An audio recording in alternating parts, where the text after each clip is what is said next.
ધોરાજીની સફુરા નદીમાં કેમિકલયુક્ત ઝેરી પાણી છોડાતા પર્યાવરણ પ્રેમીઓમાં ભારે રોષ જોવા મળી રહ્યો છે. ચોમાસાના પ્રથમ વરસાદની સાથે જ નદીના વહેણમાં ઠેર ઠેર કેમિકલના સફેદ ફીણના થર જોવા મળ્યા છે, જેને કારણે નદીના પાણીમાં મોટા પ્રમાણમાં પ્રદૂષણ ફેલાયું છે અને જળચર જીવોના અસ્તિત્વ સામે મોટો ખતરો ઊભો થયો છે.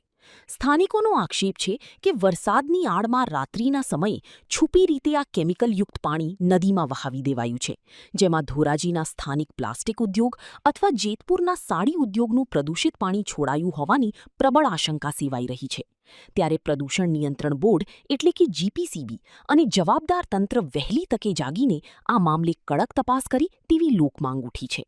મારું નામ સલીમ મોગલ. હાલ ધોરાજી શહેરમાં માત્ર સામાન્ય 2 દિવસના વરસાદની અંદર સફુરા નદીની અંદર જે પાણી આવ્યું તેની અંદર કોઈ પણ કેમિકલ માફિયા દ્વારા ટેન્કર ઠલવી નાખવામાં આવ્યું હોય અથવા કેમિકલ છોડવામાં આવ્યું હોય, જેની કારણે અનેક વિસ્તારની અંદર દુર્ગંધ ફેલાઈ રહી છે અને કેમિકલ વાળું અતિશય ફીણવાળું પાણી સ્પષ્ટ બહાર દેખાઈ રહ્યું છે.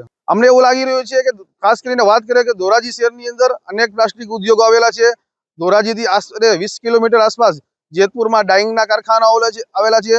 ત્યાં પણ અનેક જગ્યાએ પ્રદૂષણની ફરિયાદો આવતી હોય છે, પરંતુ કેટલાક માફિયાઓ દ્વારા ધોરાજી શહેરની જે નદી પવિત્ર નદી સફુરા નદી છે તેને પણ પ્રદૂષિત કરવાનું પાપ કર્યું હોય એવું સ્પષ્ટપણે દેખાઈ રહ્યું છે.